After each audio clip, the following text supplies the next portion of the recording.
और मैं मंच पर आसीन हमारे पूर्व प्रदेश अध्यक्ष चतुर्वेदी साहब, पार्टी के संकल्प की बागडोर अपने मजबूत हाथों में संभालने वाले अपने हमारे महामंत्री भजनलाल जी, भाई लक्ष्मीकांत जी,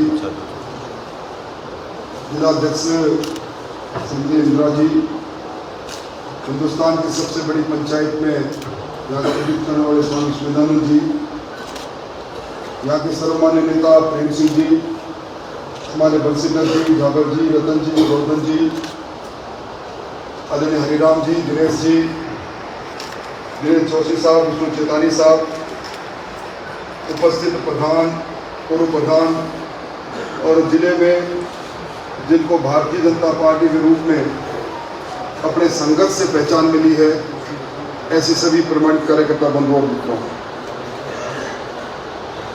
आज जिस निमित्त हम आए हैं उसके बारे में अभी प्रेम सिंह जी ने जो बात कही, मैं समझता हूँ सारी बातों का निचोड़ उसमें आ गया। दिसंबर के महीने में सरकार अपनी चौथी वर्षगांठ मना रही और उसके बाद वो समय चालू हो जाएगा जिसको हम चुनावी वर्ष कहते हैं, और कहते हैं बूंद बूंद करके जब पाप का घड़ा भर जाता है तो बीच चौराहे फूटता है। अब इस सरकार के कर्मों को जनता के बीच में इस पाप के घड़ों को फोड़ने का वक्त आ गया और इसीलिए हम सब लोग एक जन आंदोलन की आगाज इस परिवर्तन की धरती सीकर से, क्योंकि सीकर के बारे में इतिहास लिखते हैं कि चाहे राजतंत्र हो चाहे लोकतंत्र की लड़ाई लड़ने की बात हो, हर एक लड़ाई सीकर से लड़ी गई और सीकर की ये वीर प्रसूता भूमि, यहाँ के कार्यकर्ता और यहाँ के लोगों में जो जागरूकता है, उसी कांड से लक्ष्मणगढ़ से हम 17 तारीख को इस सरकार को ललकारने का अभियान प्रारंभ कर रहे हैं। योजना बनेगी, रचना बनेगी, किस किस मंडल से किस किस प्रतिनिधि द्वारा कितने कितने लोगों के साथ पहुंचा जाएगा। ये 3 जिलों के अंदर, शेखावाटी के मध्य के अंदर लक्ष्मणगढ़ है, हम चूरू के लोग भी आज रचना करके वहाँ पहुँचेंगे, झुंझुनू के लोग भी पहुँचेंगे, पर सबसे बड़ी भागीदारिता सीकर जिले की रहे, इस उम्मीद और आशा के साथ हम आए हैं। आप सबको मालूम है कि अब लोग अन्याय और अत्याचार से तंग आ चुके हैं। कानून व्यवस्था सरकार बना के रखे और संवेदनशील पारदर्शी शासन देने का वादा जिस सरकार ने किया था, मैं कोई लंबा वक्तव्य नहीं दूंगा, परंतु पहली बार हम देख रहे हैं कि शेखावाटी के अंदर पुलिस से ज्यादा मजबूत गैंग है। गैंगस्टर जेलों में बैठकर रंगदारी वसूल करने का काम कर रहे हैं, चारों ओर माफियों का राज है। अगर आप उठाकर देखेंगे तो इस शेखावाटी में, चूरू, सीकर और झुंझुनू में जिस तरह थाने और कचहरियों की नीलामी लगी है, बड़े सो पावे, आज थाने का थानेदार ये है, उसके बाद वो थानेदार कहेगा कि मैं अब जब चौथ वसूली करूंगा वो रकम बढ़ाकर आपको बड़े बड़े अधिकारियों और नेताओं के पास पहुंचाऊंगा, दूसरे दिन उसका तबादला होता है। और इसी बीच के अंदर हमने देखा इस बार इंद्रदेव कुछ ज्यादा ही कृपालु हो गए, खड़ी खड़ी हमारी फसल अतिवृष्टि से समाप्त हो गई। SDRF का एक फंड बना है जिसमें 60% पैसा केंद्र सरकार का है, 40% पैसा राजस्थान सरकार का है। हमारे शासन के अंदर आपको याद होगा, प्रेम सिंह जी को याद होगा, गोवर्धन जी को याद होगा, एक बार इस प्रकार की स्थिति विधानसभा का सत्र चल रहा था। मुख्यमंत्री वसुंधरा जी को जब हम सब लोगों ने कहा कि किसान बर्बाद हो रहा है, तो उन्होंने कहा विधानसभा सत्र 3 दिन के लिए स्थगित करते हैं, आप इलाके में जाओ और किसान के हालात और उससे सहानुभूति के साथ रिपोर्ट लेकर आओ और उसके बाद 13,500 रुपये प्रति हेक्टेयर की राशि का भुगतान राजस्थान के सब जिले में। मैं इस मौके पर फतेहपुर के कार्यकर्ताओं को जरूर धन्यवाद दूंगा, इन्होंने लड़ाई लड़ी। आंशिक रूप से कहीं कहीं छोटा मोटा कोई राशि इनको मिली होगी, परंतु इस सरकार के कानों में जू नहीं रहेंगी। हमारे सामने आज किसान उम्मीद करता है कि मेरी अतिवृष्टि की जो फसल का नुकसान हो गया, SDRF के नॉर्म्स के अनुसार वो पैसा मिलना चाहिए। फसल बीमा योजना के लिए जो हमारी महत्वाकांक्षी योजना है, राजस्व इन्होंने नहीं भेजा, विधानसभा में इन्होंने स्वीकार किया। हमने कहा किसान के फसलों की बीमा उसका लेजिटिमेट जो क्लेम है क्यों नहीं मिलता, तो उन्होंने कहा 970 करोड़ रुपए राजस्व बाकी है और हमें उन्होंने वादा किया था राजस्व हम भेजेंगे क्योंकि प्रीमियम में राजस्थान की सरकार के का हिस्सा होता है, वो पैसा अटका हुआ है हमारा।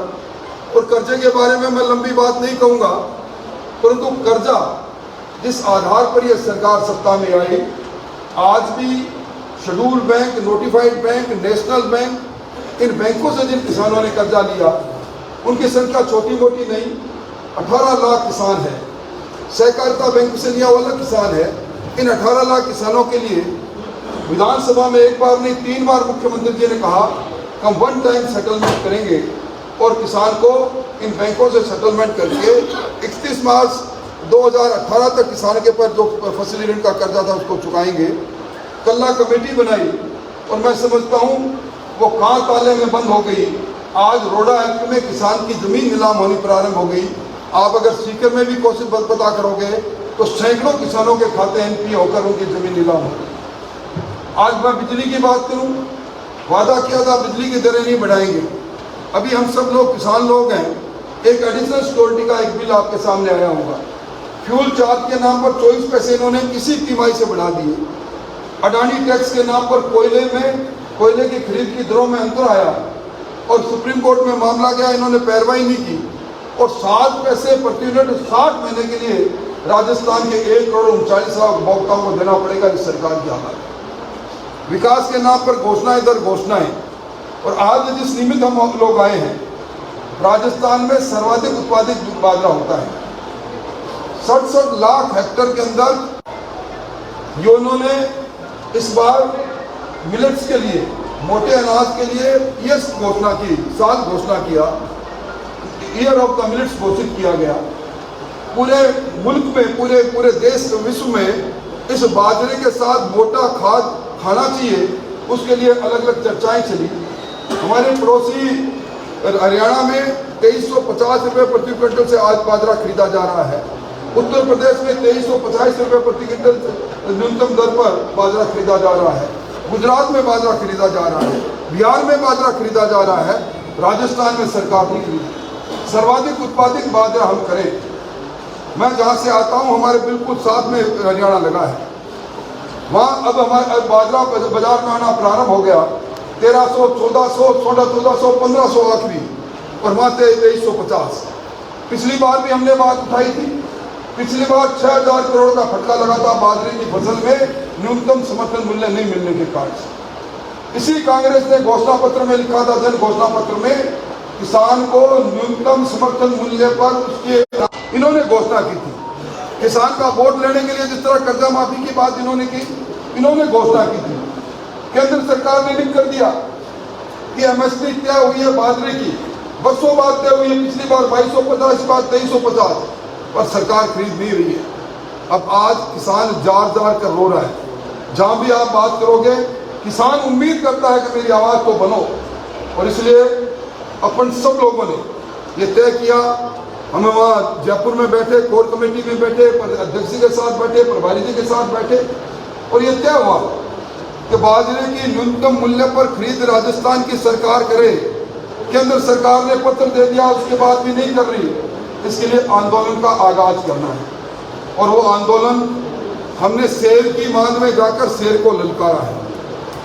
कांग्रेस कमेटी के प्रदेश अध्यक्ष डोटासरा जी के विधानसभा क्षेत्र में जाकर उनको कहा है कि तेरी छाती से चालू करेंगे किसान के खिलाफ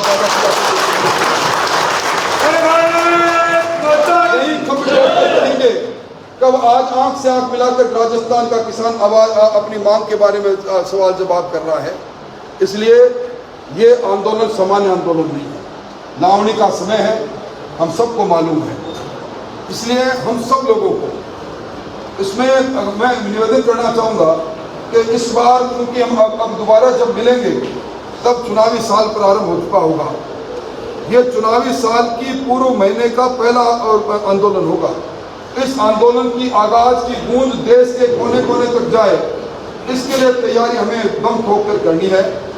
मोटे तौर पर किसान सरकार की विफलताओं पर घंटों बोला जा सकता है, अभी मैं देख रहा था सहकारी बैंकों के अंदर जो पहले कर्जा लेते थे उसको बीमा योजना के साथ जुड़ा हुआ था। सहकार कृषक बीमा योजना के नाम से योजना थी। 10 लाख रुपए अगर किसान की मृत्यु हो जाए जिसने लोन ले रखा है दुर्घटना में, सामान्य मृत्यु होने पर उसका पूरा लोन माफ होता था और दुर्घटना में मृत्यु होने पर 5 लाख से 10 लाख रुपए उसको पैसा मिलता था। आज वो योजना बंद पड़ी है। अभी हम सब लोगों ने देखा कितनी बड़ी संख्या में लंपी में हमारे पशुधन काल कल्पित हुए। आप याद करो 2018 में पशुधन बीमा योजना था। पशुधन बीमा योजना अक्टूबर 2018 में जब हमारी सरकार का चुनाव के बाद में जब इनको किस जमा गारंटी प्रीमियम जिन्होंने पैसा जमा नहीं कराया, नेशनल जो एनिमल हुड मिशन बना हुआ है, राष्ट्रीय पशु मिशन, उसके अंदर पैसा प्रीमियम का 40% भारत सरकार देती है, 30% राज्य सरकार देती है, 30% देता है पशुपालक। उस योजना को इन्होंने अमली जामा नहीं पहनाया। कितने लाख किसानों को जिनका पशुधन काल कल्पित हो गया पैसा मिलता। इसलिए भी ये सरकार तो किसान विरोधी सरकार है। इसलिए इस सरकार के चेहरे से जो नकाब इन्होंने ओढ़ रखा है वो खींचने के लिए हम सब लोगों को आज से ही अपने को आपकी हमारी सबके पहचान है, ताकत है। यहाँ से आपके लक्ष्मणगढ़ दूर नहीं, यहाँ सीकर को पार करते हो लक्ष्मणगढ़ की सीमा आ जाती है। इसलिए यहाँ अभी अरुण जी, भजन जी, ये सब लोग इसी तरह की बात करेंगे। भाषण की कोई बात नहीं है, परंतु इस लड़ाई को अगर लड़नी है तो आप शपथ लेकर करवा चौथ के दिन आपको अपने अपने जिसको प्यारा जो लगे उसकी कसम बताओ। सब जगह प्यार हो, हाथ खड़े करके बताओ प्यार हो। तो अब अरुण जी फौज आपकी तैयार है, फौज अरुण जी आपकी, भजन जी तैयार है। आगे की बात आप करो, वहीं मिलेंगे, वहीं ललकारेंगे इनको और पड़ाव डालेंगे। लाठी गोली में कितना दम है सरकार की देखेंगे। पता लगना चाहिए लक्ष्मणगढ़ से चिंगारी उठी है जो पूरे देश में, पूरे राजस्थान में फैलेगी। बहुत बहुत धन्यवाद।